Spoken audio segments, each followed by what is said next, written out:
Bismillahirrahmanirrahim. Assalamualaikum warahmatullahi wabarakatuh.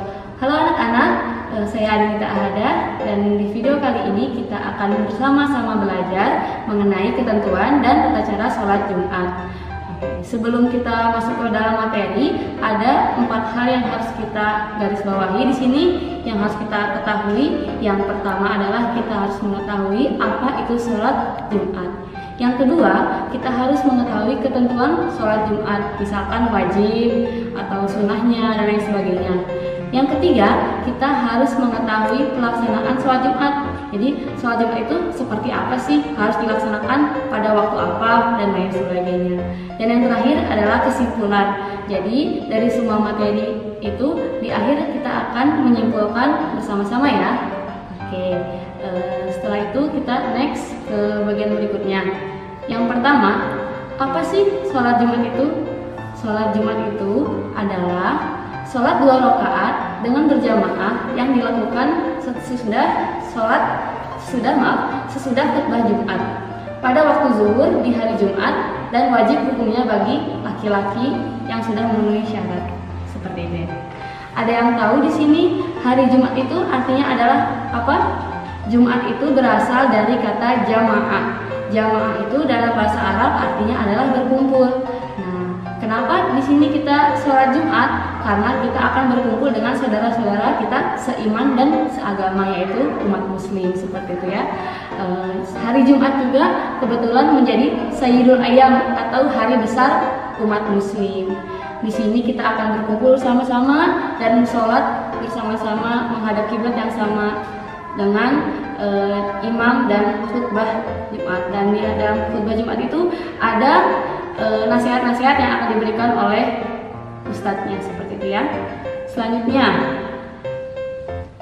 ayat Al-Quran mengenai perintah sholat Jumat, yaitu berada dalam Quran surat Al-Jumu'ah ayat 62 yang berbunyi A'udzubillahi minasyaitonirrajim. Bismillahirrahmanirrahim.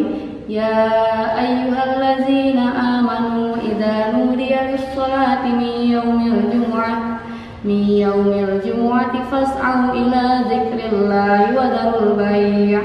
Dzalikum khairul lakum in kuntum ta'lamun. Yang artinya, hai orang-orang yang beriman, apabila disuruh untuk menunaikan sholat Jumat, maka bersegeralah kamu kepada mengingat Allah dan tinggalkanlah jual beli. Yang demikian itu lebih baik bagimu jika kamu mengetahui.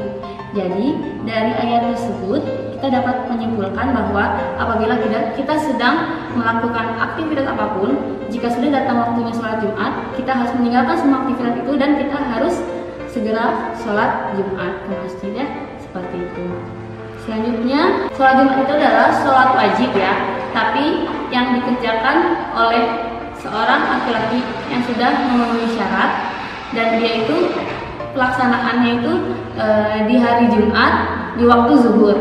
Jadi kita harus melaksanakannya di hari Jumat di waktu zuhur dan secara berjamaah.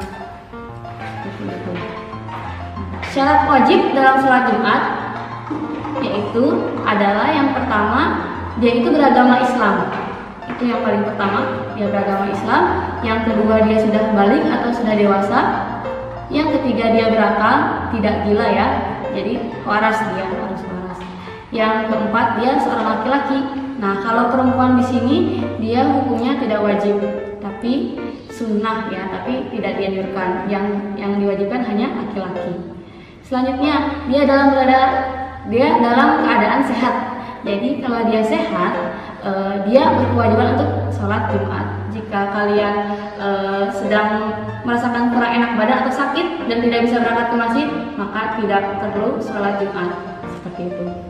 Dan yang terakhir, dia menetap dan tidak dalam perjalanan. Misalkan kita itu sedang perjalanan ke luar kota, nah itu tidak diwajibkan untuk sholat Jumat, seperti itu ya. Selanjutnya, syarat sah sholat Jumat. Ada yang tahu syarat sah sholat Jumat? Yang pertama itu dilaksanakan di tempat yang ditempati oleh penduduk. Yang kedua, harus dilaksanakan secara berjamaah. Tidak boleh ya kalian sholat Jumat sendiri-sendiri. Harus ada imam, ada makmum, harus berjamaah dan harus ada khutbahnya juga, dan harus dilaksanakan di masjid, tidak bisa di rumah masing-masing ya. Yang selanjutnya dilaksanakan pada waktu zuhur, tidak boleh dilaksanakan di waktu asar atau di waktu maghrib karena bukan sholat Jumat itu namanya. Yang selanjutnya adalah dilakukan setelah khutbah. Nah, ini yang penting. Yang membedakan antara sholat zuhur dan sholat Jumat adalah khutbah. Karena di dalam sholat Jumat itu kita perlu adanya khutbah, yaitu nasihat-nasihat yang akan diberikan daripada ustadz atau penceramah kepada kita. Seperti itu ya. Selanjutnya, rukun khutbah Jumat. Yang pertama adalah mengucap pujian kepada Allah seperti subhanallah, alhamdulillah, wala ilaha illallah, wallahu akbar, seperti itu ya.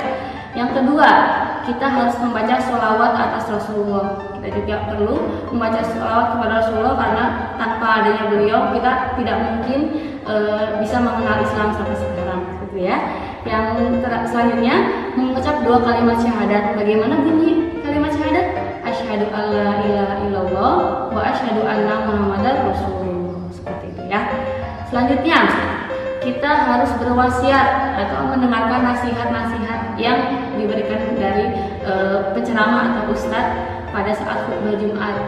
Karena apa? Karena dari nasihat tersebut kita juga bisa mencharge keimanan kita, gitu. Misalkan kita lagi hilaf, gitu kan, manusia tidak luput dari kesalahan dan hilaf. Nah, jika penasihat atau ustadznya memberikan nasihat kepada kita, oh, jadi kita bisa memperbaiki diri kita, seperti itu ya. Selanjutnya, membaca Al-Quran pada salah satu khutbah. Dan yang terakhir, berdoa untuk semua umat Islam yang ada di muka bumi ini. Selanjutnya, kita masuk ke syarat khutbah Jumat. Yang pertama-tama, syarat khutbah Jumat itu adalah khutbah dilaksanakan tepat ketika matahari di atas dan sudah condong ke barat. Jadi waktu zuhur kan kita setelah azan zuhur, matahari sudah rada condong ke barat tapi masih di atas, seperti itu ya. Yang kedua, dia harus dilaksanakan berdiri. Khutbah Jumatnya dilaksanakan dengan berdiri jika mampu, jika tidak boleh duduk, seperti itu ya. Yang selanjutnya, khotib duduk di antara 2 khutbah. Yang selanjutnya, khutbah disampaikan dengan suara keras dan jelas, tidak boleh bisik-bisik atau seperti apa, menghindari dari jamaah tidak bisa mendengarkan nasihat atau ceramah dari kita ya. Yang selanjutnya, khutbah dilaksanakan secara berturut-turut. Dan yang terakhir, khotib harus suci dari hadas dan najis. Jadi sebelum kita melakukan sholat Jumat, kita juga sebagai makmum atau imam ataupun pengkhutbah sholat Jumat harus berada dalam keadaan suci dari hadas dan najis maupun apapun. Makanya kita itu kalau misalkan ada kegiatan di luar rumah, misalkan kita sekolah nih, hari Jumat itu kita niatkan pagi-paginya untuk mandi wajib atau mandi besar. Kenapa? Soalnya kan kita di sekolah nggak sempat nih buat mandi besar gitu. Jadi kita niatkan dari pagi itu untuk sholat atau untuk mandi wajib gitu ya, supaya kita sholat Jumatnya nanti afdol gitu dengan niatkan mandi kita itu hanya untuk ibadah kepada Allah, seperti itu ya. Selanjutnya, khatib menutup aurat. Jadi kalau misalkan khatibnya itu harus berpakaian rapi, sopan, dan menutup aurat, jangan lupa, itu yang sangat penting. Oke, setelah syarat khutbah Jumat, kita masuk ke sunnah khutbah Jumat. Nah, di sini ada sunnah-sunnah yang harus kita lakukan. Sunnah itu bukan harus ya. Sunnah itu apabila dikerjakan mendapat pahala, jika tidak dikerjakan ya tidak apa-apa. Tapi lebih baik baiknya kita mengerjakan. Karena apa? Sunnah itu Rasulullah SAW sudah mencontohkan kepada kita. Jadi kita harus meneladani apa yang dilakukan oleh Rasul dan kita harus melaksanakannya juga ya, lebih baik. Yang pertama nih, sunnahnya itu adalah khutbah dilaksanakan di atas mimbar atau tempat yang tinggi. Kalau misalkan mimbarnya itu jangan yang pendek tapi yang tinggi, yang biasanya di masjid itu loh ada mimbar yang tinggi kayak gitu. Oke. Yang kedua, khotib menghadap ke jamaah. Jadi tidak boleh si khotib membelakangi jamaah. Jadi si khotib harus melihat ke depan, ke arah jamaah, seperti itu ya. Yang ketiga, khotib membaca sholawat sebelum khutbah. Jadi harus membaca sholawat dulu sebelum melakukan khutbah, seperti itu. Yang keempat, khatib menertibkan 3 rukun. Yang pertama puji-pujian, sholawat Nabi, dan berwasiat. Nah di sini setelah membaca sholawat, dia seorang khatib harus menertibkan jadi urutannya puji-pujian dulu kepada Allah, sholawat Nabi, baru berwasiat atau bernasihat kepada jamaah yang ada di masjid tersebut. Selanjutnya, jamaah hendaknya diam, tenang dan tidak ribut, tidak berisik, tidak ngobrol. Nah itu adalah sunnahnya juga ya, harus memperhatikan baik-baik ceramah dari pengkhutbah atau khatib. Kenapa? Karena di situ banyak ilmu dan banyak hikmah yang bisa kita ambil dari ceramah tersebut. Dan yang terakhir, khatib memberi salam. Dan itu artinya adalah sholat Jumat telah selesai dilaksanakan. Yang terakhir adalah khatib duduk di kursi mimbarnya.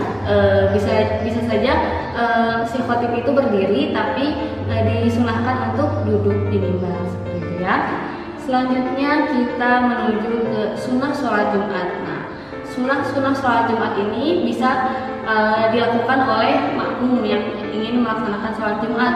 Yang pertama-tama kita harus mandi dulu sebelum pergi ke masjid. Nah tadi ibu sudah bilang kan, kalau misalkan kita ada kegiatan di luar, misalkan kita sekolah, kita pergi ke tempat lain gitu, kita disunahkan untuk mandi sebelum kita berangkat ke kegiatan kita. Kenapa? Karena di hari Jumat itu mandi besar kita itu sebuah ibadah juga kepada Allah, seperti itu ya. Yang kedua, memakai pakaian bagus. Pakaian bagus ini nggak perlu baru, tapi yang penting dia rapi, bersih, dan juga indah dilihat lah, karena Allah itu menyukai keindahan seperti itu. Selanjutnya, memakai wewangian. Nah, kita dianjurkan memakai wewangian. Terutama ya laki-laki kan, kalau laki-laki mah tidak apa-apa untuk memakai wewangian yang sampai semerbak. Kalau perempuan dianjurkan tidak memakai wewangian terlalu berlebih kalau keluar rumah. Tapi kalau untuk jamaah sholat Jumat itu disunahkan untuk memakai wewangian supaya kita juga sudah terlihat rapi, ganteng, gagah, dan juga wangi. Oke, seperti itu ya. Selanjutnya, memotong kuku, menggunting kumis, dan menyisir rambut. Nah, ini kenapa memotong kuku, menggunting kumis, dan menyisir rambut perlu atau sunnah kita lakukan? Karena memang kan selain kita tampilannya sudah ganteng nih, udah wangi, bajunya udah bagus, tapi penampilan kita harus ditambahin biar tambah lebih sip lagi lah ya.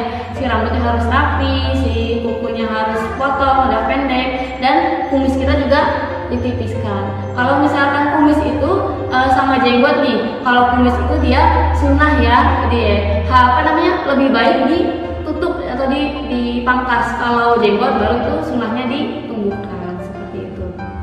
Selanjutnya, menyegerakan pergi ke masjid. Misalkan sudah azan nih, jadi kita harus cepat-cepat buru-buru ke masjid gitu. Kenapa? Soalnya supaya kita tidak terlambat mendengarkan khutbah. Karena apa?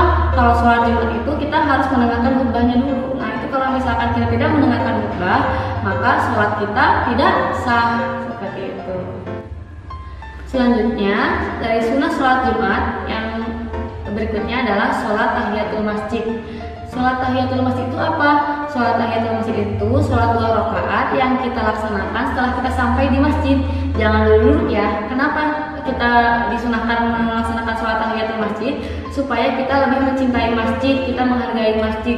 Jadi kita datang ke masjid, kita langsung kita menghormati masjid, kita lakukan sholat tahiyatul masjid, seperti itu ya. Selanjutnya kita membaca Al-Quran atau zikir sebelum khutbah Jumat. Nah di sini fungsinya kita membaca Al-Quran atau berzikir sebelum khutbah Jumat itu kenapa? Supaya kita itu menghindari dari ngobrol atau kita berbicara yang tidak baik kepada orang lain, seperti itu. Kan kalau membaca Al-Quran atau berzikir itu kita dapat, bukannya kita rugi, malah kita mendapat pahala, seperti itu kan ya. Dan selanjutnya kita akan kita memperbanyak doa dan sholawat atas Nabi Muhammad SAW, seperti itu. Selanjutnya, adab sholat Jumat. Ada adab-adabnya nih, jangan sampai lupa ya, dan jangan sampai kelewat juga. Ini adalah hal yang penting. Yang pertama, meluruskan saf dan mengisi shaf yang di depan yang masih kosong. Jangan sampai kita ketika melihat ada shaf barisan kosong di depan, itu kita tidak mengisinya dahulu. Kenapa? Karena di situ ada celah-celah bagi syaitan untuk memasuki jamaah kita, dan sholat kita tidak berkah lah ya, tidak sah gitu. Yang selanjutnya, kita harus tidak boleh berbicara saat khutbah, dan kita wajib menyimak dengan baik nasihat dari penceramah tersebut. Tidak boleh ngobrol, tidak boleh bercanda, karena mengobrol dan bercanda itu ada waktunya, bukan waktu sholat Jumat seperti itu. Selanjutnya, halangan sholat Jumat nih, misalkan, Bu, saya nggak bisa sholat Jumat. Kenapa alasannya? Alasannya itu harus benar-benar terperinci ya. Jangan misalkan, Bu, saya mah ini nggak ada sendal, nggak bisa ini. Jangan. Nah, alasan seperti itu tidak boleh. Alasan-alasan yang boleh memperbolehkan untuk kita tidak melakukan sholat Jumat adalah yang pertama, kita terbaring sakit.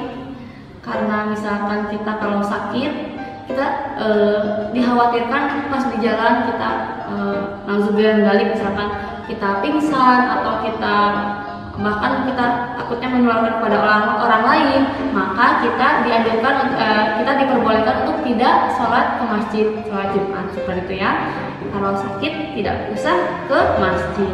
Yang kedua, apabila hujan lebat, hujan deras sekali, hujan angin sampai petir, sampai ada angin, topan dan lain sebagainya, kalau ada bencana seperti itu, kita tidak diwajibkan untuk sholat Jumat, karena kita juga sulit ya, akses ke masjidnya juga susah gitu. Apalagi kalau misalkan hujannya sangat deras sampai menimbulkan banjir gitu, kan kita susah ya ke masjidnya, jadi gitu.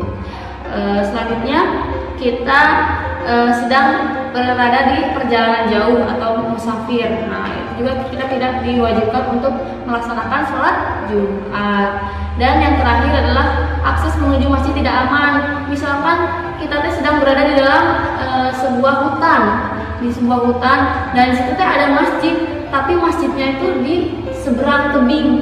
Gimana coba kita caranya untuk datang ke masjid tersebut tanpa adanya medan yang aman? Nah, kita di sini dapat keringanan dari Allah untuk tidak melaksanakan sholat Jumat, asalkan akses menuju masjid tidak aman seperti itu. Nah, yang terakhir kita akan menyimpulkan semua yang sudah kita pelajari pada video kali ini ya. Yang pertama, sholat Jumat adalah sholat 2 rakaat yang dilaksanakan di waktu zuhur di hari Jumat, dan itu harus didahului oleh khutbah, dan dia wajib dilaksanakan secara berjamaah, tidak boleh sendiri-sendiri. Yang kedua, hukum melaksanakan sholat Jumat bagi laki-laki itu adalah wajib.